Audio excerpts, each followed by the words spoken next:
Hey everybody, subscribers and whatnot. Sorry about the lighting and stuff here. It's nighttime, it's dark in my garage. I'm gonna do a quick little video, okay, on fuel distribution. And after messing with my timing the other day a little bit, I had to do some tweaking of my idle screws. So this cryptic crap I have written on my bench here, I'm gonna cut in a picture of my spark plugs.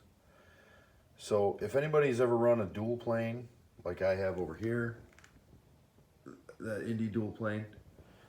So I don't know if they're all exactly the same, but I'm assuming so. I don't know. I only deal with Mopar stuff here. This Indy dual plane, if you've never actually thought about it, I never really thought about it. I never used dual planes. I always use single planes. But so I came upon this revelation, kind of. Not really a revelation, I guess, but whatever. You know, I smartened up some. This little diagram is when I checked my spark plugs. I took them all out and I laid them here, 2, 4, 6, 8, 1 through 5. And I could read them.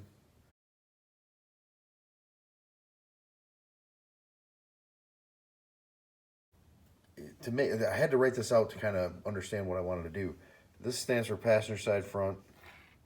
So these are the barrels of the carburetor that feed individual cylinders. I never knew it really played like that. I kind of started figuring out, and I said, that's interesting. So your driver's side front feeds 1 and 4. Passenger side front, 2 and 3. Passenger side rear feeds 5 and 8. And correlating driver's side rear feeds 6 and 7.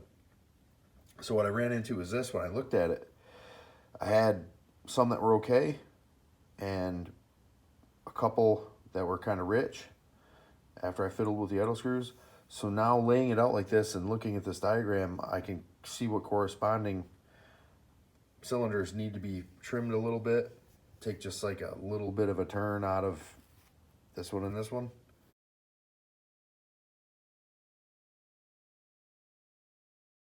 And I can try to lean out those corresponding cylinders a little bit. So I'd be doing the old PF here, and so 2 and 3 was a little rich. Actually, you know, the hard part is the fuel distribution isn't perfect in the manifold, so I think 3 was fairly rich. 2 was not too bad, but this was bad enough to dictate I could spare taking away a little bit from that one. And for the driver's side rear, one of these was a little worse than the other as well. And the other 2 were good enough. Number 1 was the leanest cylinder.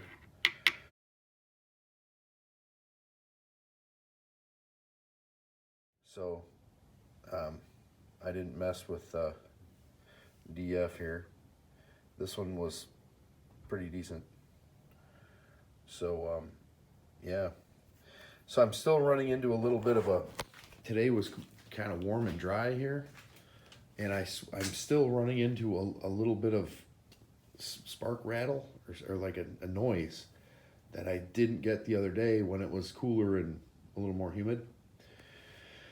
And I'm really paranoid about hurting this engine. I don't want to do something stupid and spark knock it and blow a head gasket or ruin a bearing or something.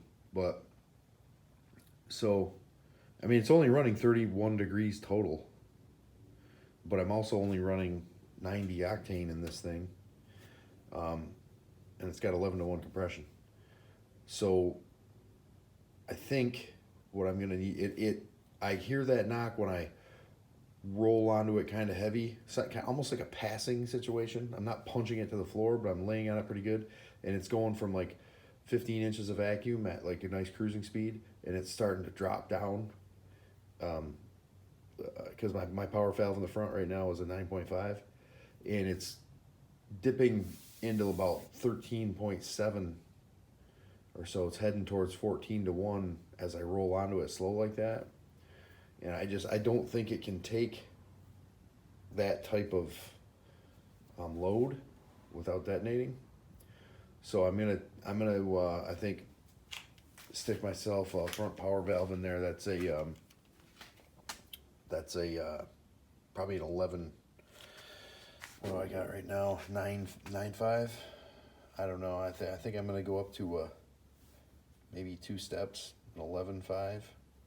I might bump the back one up to a 6.5 or so.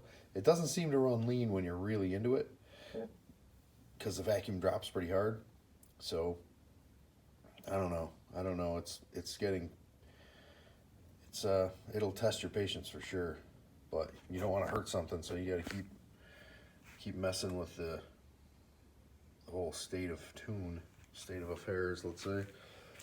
Anyway, I've been out here. I did accomplish to change these spark plugs without putting the car on a hoist and taking the front wheel off. That was a huge pain in the ass on number 4 there. Oh my God, what a bitch that was. I think I lost a bunch of skin and feeling off my arm. Anyway, so take that little chart and, I don't know, use it if you need to. I've never seen anybody draw it out like that, so you can understand that, you know, in a normal open plenum manifold or whatever, you're just feeding these two with this guy and these two with this guy, but this is not the same. So whatever you do, you know, if you think it's gonna, I'll trim that down and that you're not gonna correlate. I didn't really realize that until I actually broke it down in my head. So, okay, hope that helps anybody out.